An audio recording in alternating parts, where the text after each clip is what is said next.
नमस्कार दोस्तों, सभी को जय महादेव, जय श्री कृष्णा। मैं हूँ आचार्य डॉक्टर अजय पंड्या। वो आज मैं लेके आया हूँ कि हिंदू होकर क्यों जाते हो किसी मस्जिद पर, क्यों जाते हो किसी मकबरे पर, क्यों जाते हो किसी की कब्र पर, क्यों जाते हो किसी की दरगाह पर। ये बात बताकर मैं ये नहीं कहना चाहता कि आप जो जहाँ पे जाते हो वहाँ से आपको कुछ मिल नहीं सकता, लेकिन हमारा धर्म इतना विशाल है, हमारे पास इतना ज्ञान है, हमारे पास इतने देवी देवता है, हमारे पास 33 कोटि 33 प्रकार के देवी देवता है, हमारे पास 18 पुराण है, हमारे पास 4 वेद है, हमारे पास कई उपनिषद है। इतना बड़ा विशाल धर्म होने के बावजूद आप क्यों जाते हो किसी मकबरे पर, क्यों जाते हो किसी मस्जिद पे, क्यों जाते हो किसी दरगाह पर? वहाँ से आपको क्या मिलेगा?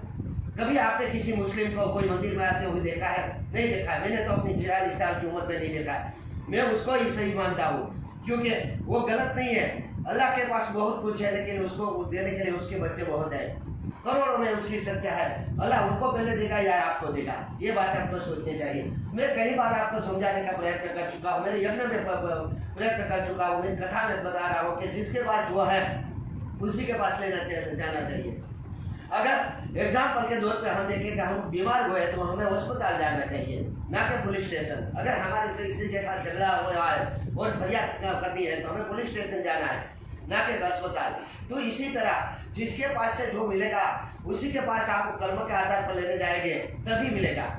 अब लाखों, अल्लाह के पास लाखों बंदे हैं, लाखों नहीं करोड़ों बंदे हैं जो हर दिन में 5 बार रोज की नमाज पढ़ते हैं। मैं तो ये बोल रहा हूँ कि मुस्लिमों के पास से हमें सीखना चाहिए, क्योंकि वो दिन में 5 बार नमाज पढ़ते हैं। और शुक्रवार के दिन तो पूरा जो मुस्लिम समाज है पूरा जाते हैं दरगाह पर, जाते हैं अपनी मस्जिद में और 5 बार नमाज पढ़ते हैं और जो अल्लाह की बंदगी करते हैं। लेकिन हम लोग क्या है, हमें इन लोगों से सीखना चाहिए। वो कभी मंदिर में नहीं आते, क्यों?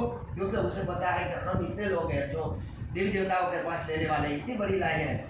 अगर वो भी हमारी लाइन में खड़े होंगे तो उसको क्या मिलेगा? उसी तरह हम भी दरगाह पे जाकर उनकी लाइन में खड़े होते हैं तो हमें क्या मिलेगा? अगर एग्जाम्पल के तौर पे आप देखो तो आप जो कमा रहे हो, आपके पास जो भी है, आपके पास कुछ भी चीज़ें हैं, वो आप पहले अपने परिवार के लिए खर्च करोगे। अगर बचेगा तो और कहीं दान पुण्य करने जाओगे। उसी तरह आज के युग में मैं समझाता हूँ कि जो आज कल्प चल रहा है वो श्रेष्ठ वाला कल्प है, और श्रेष्ठ वाला कल्प के राजा भगवान विष्णु है।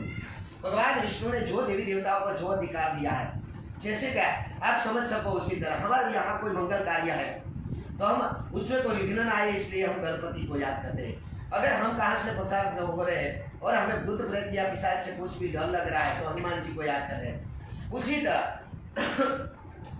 जो देवी देवता है उनके पास अलग अलग डिपार्टमेंट है। जो डिपार्टमेंट मैंने ये वीडियो बहुत बड़ा वीडियो बना के रखा है अपने YouTube channel doctor Ajay Pandya पर, कि आपको जो भी दर्द है, आपको जो भी चाहिए उसका जो जाता है उसके पास आप लेने जाओ। आपको पढ़ाई करनी है तो स्कूल में जाना चाहिए। उसी तरह जो और ये भी बात मैं बताता हूँ कि देवी देवता का भी एक समय होता है। अगर समय के विपरीत समय में आप जाओगे तो भी आपको कुछ नहीं मिलेगा। उसी तरह अगर आप हिंदू होकर मस्जिद में जाओगे तो आपको कुछ नहीं मिलेगा, दरगाह में जाओगे तो आपको कुछ नहीं मिलेगा। आपको मिलेगा वहीं से जहाँ पे आपके कर्म के आधीन, जहाँ पे हिसाब लिखा हुआ है। और ये सब अधिकार देवी देवताओं को भगवान विष्णु ने दिया है। आपको मंगल कामना प्राप्त करनी है तो उसके लिए भी अलग देवता है, आपको विघ्न दूर करना है तो उसके लिए भी अलग देवता है, आपको बीमारी दूर करनी है तो उसके लिए भी अलग देवता है। तो उस जो देवी देवता है उसको दूर कर सकते हैं। जैसे कि हमारे पूरे समाज में डिपार्टमेंट बनाया हुआ है, इसका डिपार्टमेंट, उसका डिपार्टमेंट, उसका डिपार्टमेंट, उसी तरह देवी देवताओं का भी डिपार्टमेंट बना हुआ है। जब उस डिपार्टमेंट में आप जाओगे तभी आपको सफलता मिलेगी और आपका कर्म अवश्य है। अगर आपने कर्म ही नहीं किया है तो आपको अल्लाह हो या भगवान हो, देवी देवता हो, कुछ भी कोई नहीं दे सकता। मैं यहाँ पे ये नहीं कहना चाहता हूँ कि अल्लाह के पास कुछ नहीं है और आपको कुछ नहीं देगा। अल्लाह के पास बहुत कुछ है, बहुत कुछ है। उसके पास जो है वो उसके बंदे इतने करोड़ों में उसके बंदे हैं जो उसकी दिन रात सेवा करते हैं, दिन रात उनकी बंदगी करते हैं। उनको पहले देंगे या आपको देंगे? यही सोच उन लोगों की है। उन लोगों की मैं सही सोच मानता हूँ, क्योंकि वो कभी बंदे में दिया नहीं और उनके पास और भी सीखने लायक बातें हैं। हमारे जाकर देखो तो हम हिंदू होकर तिलक लगा से शर्माते हैं, हम ब्राह्मण होकर चोटी रखने से शर्माते हैं, हम ब्राह्मण होकर धोती कुर्ता पहनने से शर्माते हैं।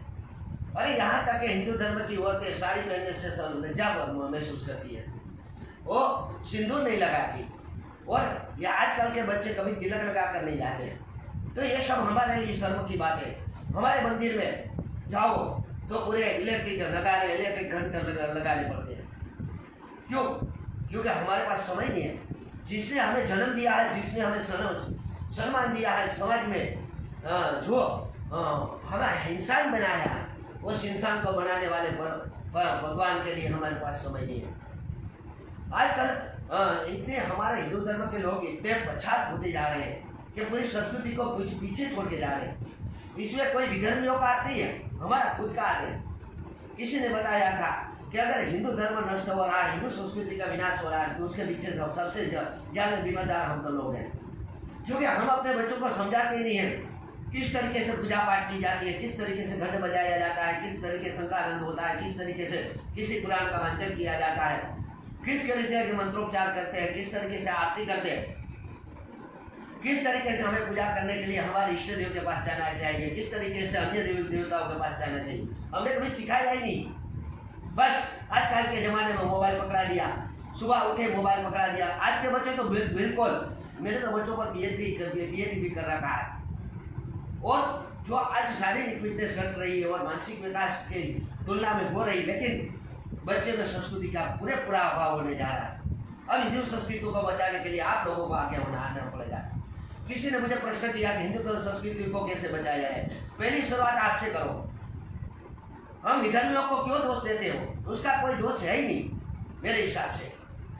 वो क्या करते हैं? अपनी मन की करते हैं, अपने जो अल्लाह है उनके पास जाते हैं और उनकी जो सेवा है उनकी बंदगी करते हैं। और कभी मुस्लिम कुर्ता टोपी लगाने से खिंच जाता नहीं है, कोई मुस्लिम नमाज पढ़ने जाने पर खिंच जाता नहीं।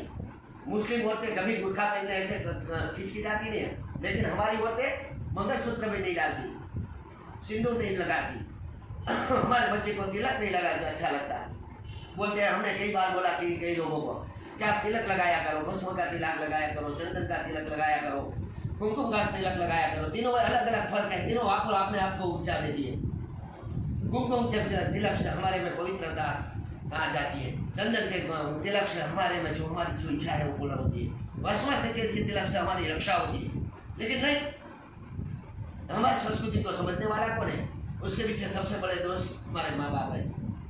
जो माँ बाप है वो अपने बच्चे को सुबह सुबह भगवान का भजन कैसे करते हैं, भगवान की आरती कैसे करते हैं, भगवान की पूजा कैसे की जाती है, वही सिखाते नहीं और दूसरे धर्म के लोगों पर दोष पूरा डालने जाते आ रहे हैं। क्यों? हमारे आजकल इतना जो हमारे सनातन धर्म के प्रचार करने के लिए संत महंत निकल चुके हैं, बाबा बागेश्वर देश है, उनका हम तोहिन करने चले जाते हैं। अरे हम तो धर्म के बारे में कुछ नहीं जानते, लेकिन इतना बड़ा धर्म का जो प्रचार कर रहे हैं उनकी तोहिन क्यों करते हो? क्यों पाप में जा रहे हो? अगर मरने के बाद ईश्वर के पास गए तो क्या मुंह दिखाओगे? नहीं, लेकिन आप नहीं समझोगे। जब आपके पास कुछ नहीं बचेगा, जब आपका पूरे का पूरा सब कुछ नष्ट हो जाएगा, तब आप समझोगे कि हमने जो गलत किया, हमारी दोष थे कि हमारे बच्चे को हमने संस्कृति का ज्ञान नहीं दिया। इसमें हम हर बार ये कहते हैं कि जो धर्म है वो हमारा सनातन धर्म है, इतना विशाल धर्म है कि हमारे पास बहुत ही विकल्प है, और धर्म के पास कोई विकल्प नहीं, एक ही है, उसकी बंदगी किए जाओ। लेकिन हिंदू संस्कृत सनातन धर्म के पास बहुत बड़े विकल्प है। अगर मान लो कि अगर आपके पास शिव जी पसंद नहीं हुए तो आप हनुमान जी के पास चले जाओ, हनुमान जी पसंद नहीं हुआ आप गणपति के पास चले जाओ, गणपति पसंद नहीं हुआ आप सूर्य देव के पास चले जाओ, हमारे इष्ट देव के पास चले जाओ। इष्ट देव की बंदगी सबको करनी पड़ती है। लेकिन हजारों हमारे देवी देवता हो, करोड़ 33 कोटि यानी कि 33 प्रकार के देवी देवता है, लेकिन उसको छोड़ के हम चले जाते हैं किसी मस्जिद पे, किसी के मकबरे पर, किसी की दरगाह पर, और वहाँ माथा टेक के, और फिर अभी हिंदू संस्कृति के लोग भी कैसे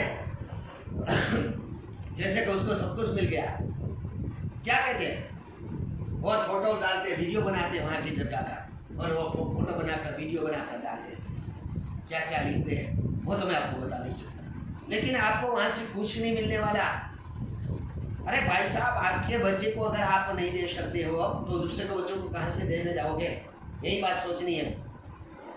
आपके पास जो भी कमाते हो, आपके पास जो भी चीजें है, वो पहले आपके बच्चे पर खर्च करेगा। उसी तरह अल्लाह भी खर्च करेगा तो अपने बंदे पर खर्च करेगा। हमारे में देवी देवता खर्च करेंगे तो हमारे पर खर्च करेंगे, किसी भी धर्म के लोगों पर नहीं खर्च करेंगे, क्योंकि उसको पता है कि यह मेरा है। इसमें मैं कोई किसी की तौहीन नहीं करना चाहता हूँ, ना किसी धर्म का विरोध कर रहा हूँ, लेकिन आपको समझाना चाहता हूँ, हिंदू धर्म के लोगों को समझाना चाहता हूँ कि हिंदुओं का, हमें हिंदू धर्म का ही पालन करना चाहिए। हमारा संस्कृति का दान हमें बच्चों को देना चाहिए। यहाँ पे हमारे हिंदू सनातन धर्म जो चला आया है, उसकी पैरवी करने हमें कोई शर्म नहीं महसूस करनी चाहिए। अगर हम आज से शर्मा गए, अभी अगर हमें संस्कृति का पता नहीं रहा तो हमारे बच्चों को क्या रहेगा? लेकिन मैंने देखा है मुसलमान में 3 साल का बच्चा नमाज पढ़ने जा रहा है, 80 साल का बाबा भी नमाज पढ़ने जाता है, और हमें मंदिरों में घंटे बजाने के लिए इलेक्ट्रिक लगानी पड़ती है। क्यों? कि समय हमने अपने बच्चे को समझाया नहीं है कि मंदिर में जाना है, जबकि उसको पहले से ही समझाया जाता है कि हमें अल्लाह की बंदगी करनी है। मेरे हिसाब से तो वो लोग महान है जो अपने धर्म को नहीं छोड़ रहे, जो अपने अल्लाह को नहीं छोड़ रहे, जो अल्लाह की बंदगी करने के लिए हर वक्त तत्पर रहते हैं। लेकिन हम, अगर हमारा थोड़ा सा काम नहीं हुआ तो हम अपने देवी देवता को छोड़ देते हैं और चले जाते हैं उस धर्म की ओर। ये गलत है। मान लो कि किसी कारण आपके बच्चों ने, आपके माता पिता ने कुछ भी गुनाह कर दिया या आपका काम नहीं किया, तो क्या आप उसको छोड़ दोगे? नहीं हो सकता ऐसा, और ऐसा करना भी नहीं चाहिए। हिंदू संस्कृति को बचाना है तो अपने बच्चों को पहले से ज्ञान दो, और ये बंद कर दो किसी चर्च पे जाना, किसी दरगाह पे जाना, किसी मस्जिद में जाना।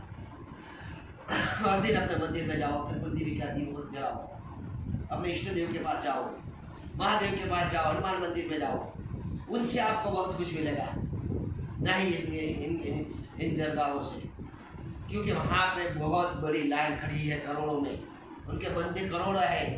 जिस तरह माता पिता अपने बच्चों को पहले देते हैं, उसी तरह उसके बच्चों करोड़ है। आपकी बारी कभी नहीं आएगी, उसके पास भी बहुत कुछ है। मैंने ये नहीं बोला कि उसके पास कुछ नहीं, मैंने वैसे बोला कि हिंदू धर्म में, सनातन धर्म में सबसे बड़े भगवान, यानी कि भगवान कौन है? एक ही है, जिसका नाम विष्णु है। आज श्री हरि भगवान है, जो आज कल्प चल रहा है, श्री से तुम्हारा कल्प, वो कल्प के राजा भगवान विष्णु है।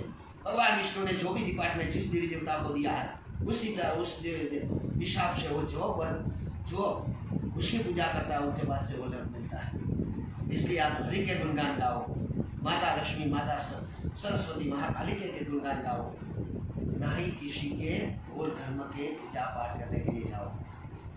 हिंदू धर्म को बचाना है तो आपको भी हमारे साथ चलना होगा, सनातन धर्म का प्रचार करना होगा, हर दिन तिलक लगाना होगा, हमारे औरतों को बताना होगा, हमारे बच्चे को भी समझाना होगा क्या हिंदू धर्म है। हमें रामायण पढ़ानी होगी, हमें भागवत पढ़ानी होगी, हमें अन्य पुराण का ज्ञान, हमें वेदों का ज्ञान हमारे बच्चों को देना होगा।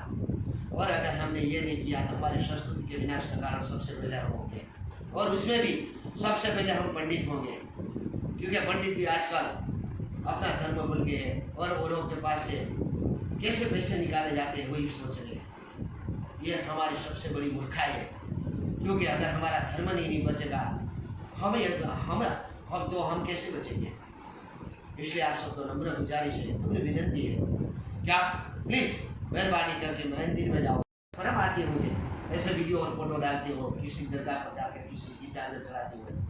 हमारे राजनेता तो अपनी मजबूरी से जाते हैं वहाँ पे, ना ही दिल से जाते हैं, लेकिन उनके राजनेता तो मजबूरी से भी नहीं आते हमारे यहाँ। इसलिए जिस धर्म के बने हो, जिस धर्म में हमें जन्म मिला है, उस धर्म का प्रचार करो और उस धर्म को आगे बढ़ाने के लिए सुबह से निकल जाओ। आप सबका कल्याण हो। सनातन धर्म की जय हो। जय महादेव।